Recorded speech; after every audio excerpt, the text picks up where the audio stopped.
tense night. That night felt so long. Mr. Marwan's small house looks more scary than the outside. The wooden wall looks old and creaking every time the night wind hit.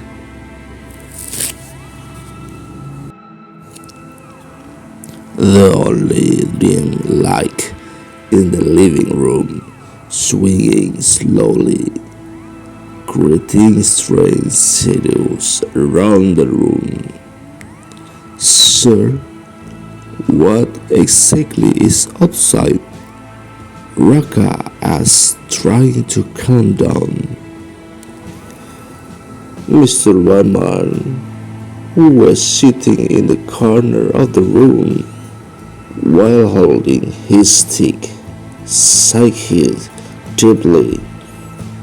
You will not believe if I tell. What is clear, they are not human like us. Sita shivered in the corner of the room, hugging her knees tightly. If they are not human, then why do they call us? The voice was clearly a human voice. Mr. Marwan looked at confiscation sharply. They only imitate the human voice to make you open the door. Once you do it, you will never be the same again. The atmosphere became more tense. Tina, who from the beginning was curious, was still sitting in the near window. He watched the darkness outside, hoping to find the answer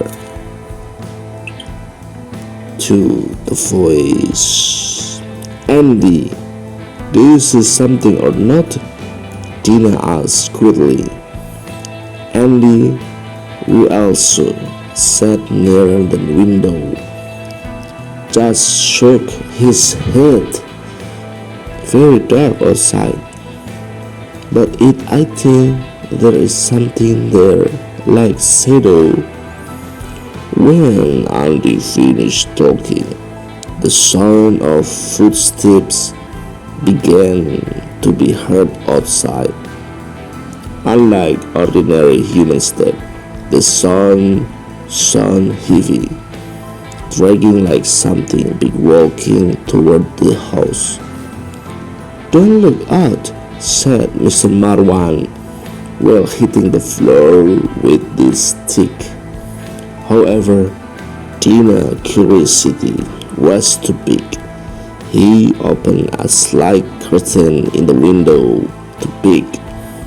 Within a second, Tina immediately closed the curtain with a pale face. What is it? Lila asked in panic.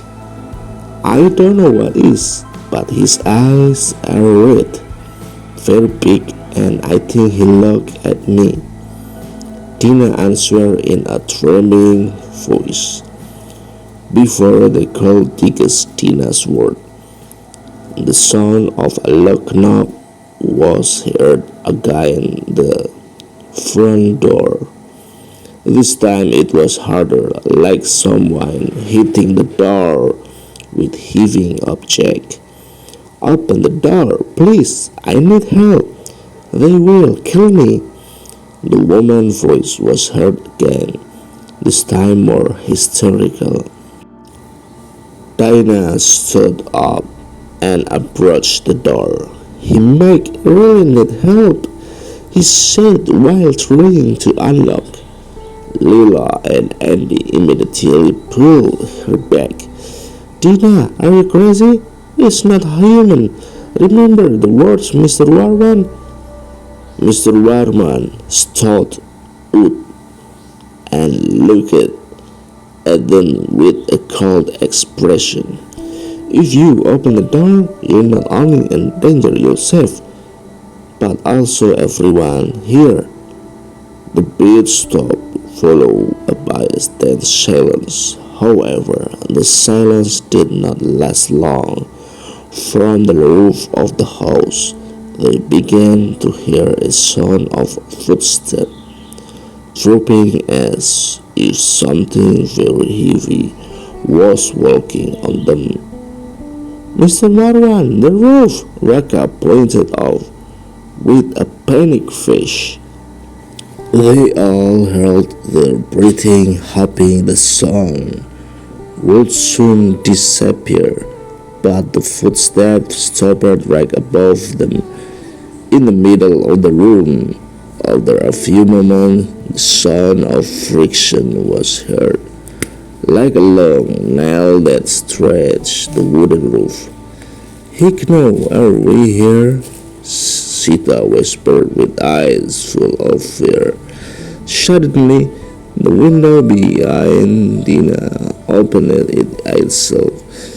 The cool wind entered the room, carrying a pungent aroma. Dina screaming and retreated, but there was nothing outside but darkness. Mr. Warman, this is not possible, just win. And he began to lose patience.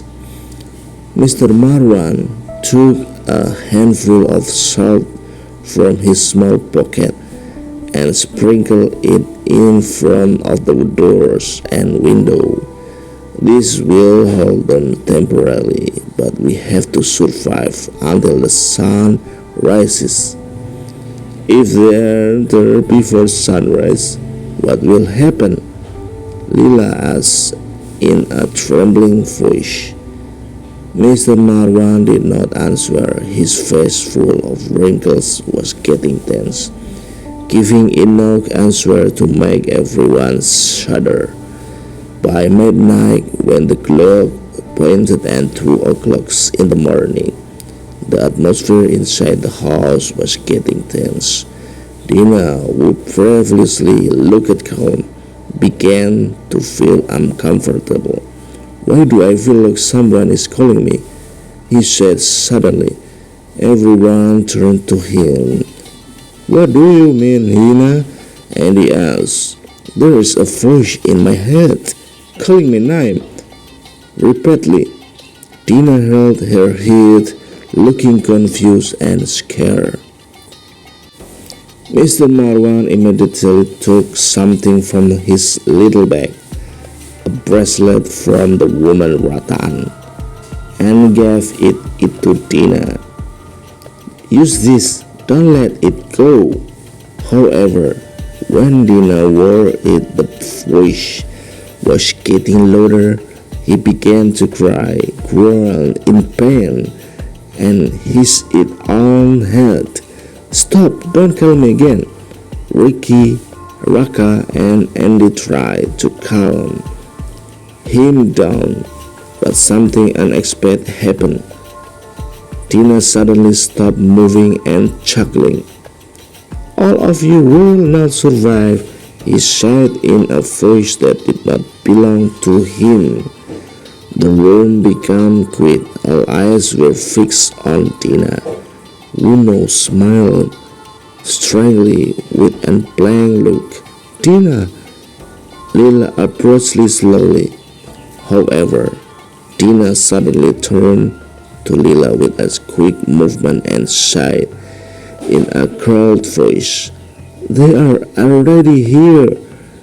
The light at home suddenly went out, leaving them in total darkness. Thanks for watching.